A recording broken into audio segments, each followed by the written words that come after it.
దేశంలో వేగంగా విస్తరిస్తున్న ఇన్ఫ్లమేటరీ బవెల్ డిసీజ్ ఐబిడి తీవ్రతపై ప్రముఖ జీర్ణకోశ వైద్య నిపుణులు గోపి శ్రీకాంత్ తీవ్ర ఆందోళన వ్యక్తం చేశారు.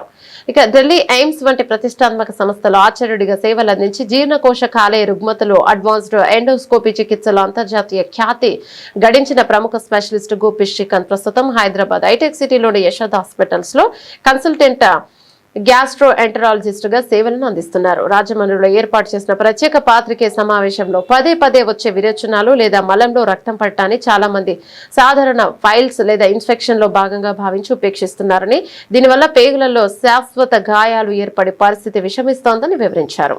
నేను doctor Gopi Srikanth, medical gastroenterologist, liver expert, Yashoda hospitals hitech city. నేను నా సూపర్ స్పెషాలిటీ ఎయిమ్స్ ఢిల్లీలో చేశాను. అక్కడ ఫ్యాకల్టీగా చేసి ఇప్పుడు యశోద హాస్పిటల్ హైటెక్ సిటీలో వర్క్ చేస్తున్నాను. ఈరోజు మనం ఇన్ఫ్లమేటరీ బౌల్ డిసీజ్ అన్న వ్యాధి గురించి మాట్లాడుకోవడానికని కలిసాము. ఈ ఇన్ఫ్లమేటరీ బౌల్ డిసీజ్ సింపుల్గా ఐబిడి అంటామన్నమాట. ఐబిడి అంటే ఇన్ఫ్లమేటరీ బౌల్ డిసీజ్. ఇది సాధారణంగా చిన్నపిల్లల్లో కానీ టీనేజర్స్లో కానీ లేదా ముసలి వాళ్ళలోని వస్తూ ఉంటుంటుంది. ఇది ఒకప్పుడు ఇది వెస్టర్న్ డిసీజ్, అంటే అమెరికాలోనో యూరోప్లోనో ఎక్కువ ఉండేది, దేశంలో ఎక్కువ ఉండేది కాదు అని అనుకునేవారు. కానీ ఇప్పుడు ఉండే కొద్దీ ప్రతి సంవత్సరం ఈ వ్యాధి యొక్క ఎక్కువ అవుతుంది. భారతదేశంలో సుమారుగా 35,000 నుంచి 40,000 కొత్త కేసెస్ ప్రతి సంవత్సరం భారతదేశంలో కనుక్కుంటున్నారు. మనకి చాలా ఇన్ఫెక్షన్స్. అసలు ఈ ఐబిడి అంటే ఏంటి? మనకి మామూలుగా పేగులు ఇన్ఫెక్షన్స్ చూస్తాం, ఇన్ఫెక్షన్ వల్ల అల్సర్లు వస్తాయి, మనకి నోట్లో అల్సర్లు వస్తాయి. అలాగే అటువంటి అల్సర్సే పేగుల్లోని, చిన్న పేగుల్లోని, పెద్ద పేగుల్లోని రావచ్చు. ఈ అల్సర్లు చాలాసార్లు మనం ఇన్ఫెక్షన్ వల్ల వచ్చింది అనుకుంటాం. కానీ మనకి ఈ ఇన్ఫెక్షన్ నుంచి కాపాడడానికి మనకి ఇమ్యూనిటీ, రోగ నిరోధక శక్తి అన్నది ఉంటుంది. సో ఇమ్యూనిటీ ఆ ఇన్ఫెక్షన్ నుంచి కాపాడుతుంది. కానీ ఒకవేళ మనల్ని కాపాడాల్సిన ఇమ్యూనిటీయే మన ఓన్ సెల్స్ మీద డ్యామేజ్ చేస్తే ఏమవుతుంది? అప్పుడే ఆటో ఇమ్యూన్ డిజార్డర్స్ అని వస్తాయన్నమాట. సో ఈ ఐబిడిలో ఏమవుతుందంటే ఈ మనకున్న ఇమ్యూనిటీ డిస్రెగ్యులేషన్ అంటాం. అంటే ఇమ్యూనిటీయే సెల్స్ మన ఓన్ పేగు మీద డ్యామేజ్ చేయడం వల్ల పేగులు అల్సర్లు తయారవుతాయి.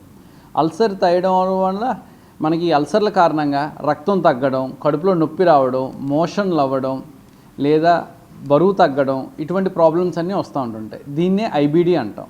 ఈ ఐబిడిలో ముఖ్యంగా 2 రకాలు ఉంటాయి. ఒకటి అల్సరేటివ్ కోలైటిస్, 2 క్రాన్స్ డిసీజ్ అని. సాధారణంగా సింపుల్గా చెప్పాలంటే అల్సరేటివ్ కోలైటిస్ అంటే పెద్ద పేగులో అల్సర్లు రావడం, క్రాన్స్ డిసీజ్ అంటే చిన్న పేగులో కానీ పెద్ద పేగులో కానీ అల్సర్లు రావడం.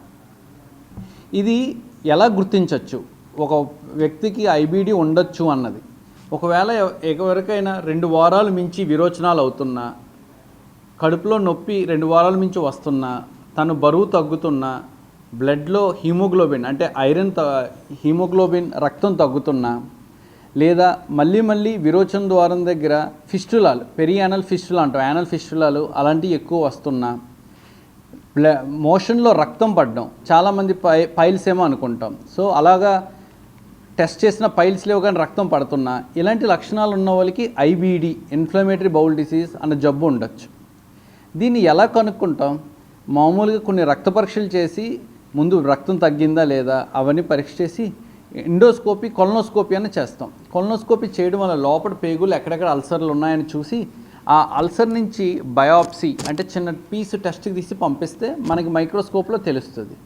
ఇలాగా క్లినికల్గా, ఎండోస్కోపికల్గా, బయాప్సీ విధంగా అవసరమైతే కొంతమందిలో సిటీ స్కాన్ చేసి ఈ అన్ని కలయికతోటి మనం ఇది ఐబిడి, ఇన్ఫ్లమేటరీ బౌల్ డిసీజ్ అని డయాగ్నోసిస్ చేస్తాం.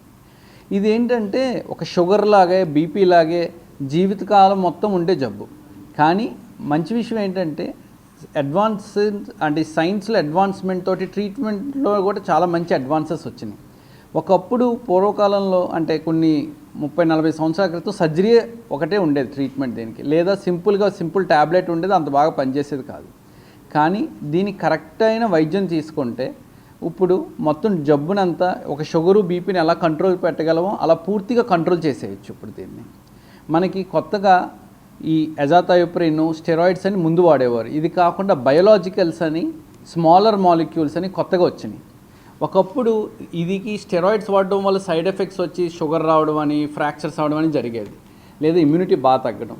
ఇప్పుడు అలా కాకుండా రకరకాల మన బాడీలో ఇమ్యూన్ సెల్స్ ఉంటాయి. అందులో ఒకే స్పెసిఫిక్ ఇమ్యూన్ సెల్స్ని మనము ఆపడం చేయొచ్చు అనమాట ఈ బయలాజికల్స్ కారణంగా.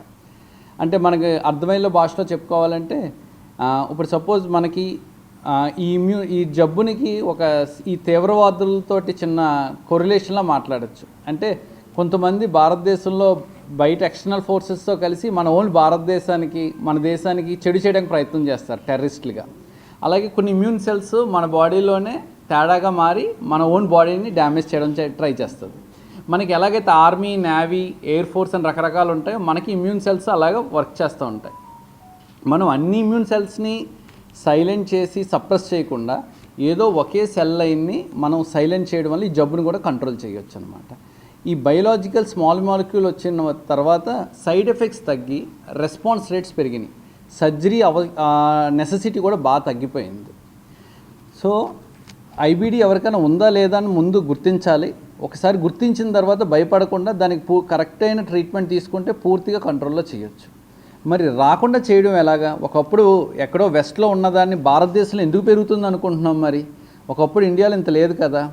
ఏంటంటే మన భారతదేశంలో వెస్టర్న్ డైట్ అంటే పాశ్చాత్య ఆహార అలవాట్ల కారణంగా ఈ జబ్బు బాగా పెరుగుతుందని అని అర్థమైంది. ఇప్పుడు మనకి ఈ ఫాస్ట్ ఫుడ్స్ అవ్వచ్చు, లేదా మనం ఈ ఫుడ్ ప్రిజర్వేటివ్స్, శాచురేటెడ్ ఫ్యాట్స్ అంటే ఎక్కువ కొవ్వు పదార్థాలు ఎక్కువ తీసుకోవడం వల్ల, ఎక్కువ బయట ఫుడ్ తీసుకోవడం వల్ల మనకి ఈ జబ్బు వస్తుంది అనేది లెక్క. మరి రాకుండా ఏం చేయాలంటే మనం తీసుకునే ఆహారంలో ఎక్కువ వెజిటేబుల్స్, ఫ్రూట్స్, శాకాహారం, నాన్ వెజ్ అయితే ఎగ్స్ అని, ఫిష్ కానీ, చికెన్, రెడ్ మీట్, మటన్ అది తగ్గించి ఈ ఎగ్, ఫిష్, వెజిటేబుల్స్, ఫ్రూట్స్ ఎక్కువ తీసుకుంటూ ఈ ఫాస్ట్ ఫుడ్స్ అన్ని అవాయిడ్ చేయడం వల్ల, రెగ్యులర్గా హెల్దీ వెయిట్ ఉండడం, అలాగే ఎక్సర్సైజ్ చేయడం వల్ల ఈ జబ్బు రాకుండా మనం కాపాడుకోవచ్చు. సో ఏంటంటే ఎప్పుడైనా మీకు ఫస్ట్ మనం దీన్ని క్లుప్తంగా చెప్పడానికి, మనకి ఎప్పుడైనా అంటే కడుపులో నొప్పి 2 వారాల మించి వచ్చినా, అర్థం కాకుండా బరువు తగ్గినా, లేదా మోషన్లో విరోచనలోని బ్లడ్ పడతా ఉన్నా, లేకపోయినా మోషన్లు ఎక్కువ వారాలు అవుతున్నా, వీళ్ళందరూ ఐబీడీ ఉందా లేదని తప్పకుండా దగ్గరలో ఒక డాక్టర్ని సంప్రదించాల్సి ఉంటుంది.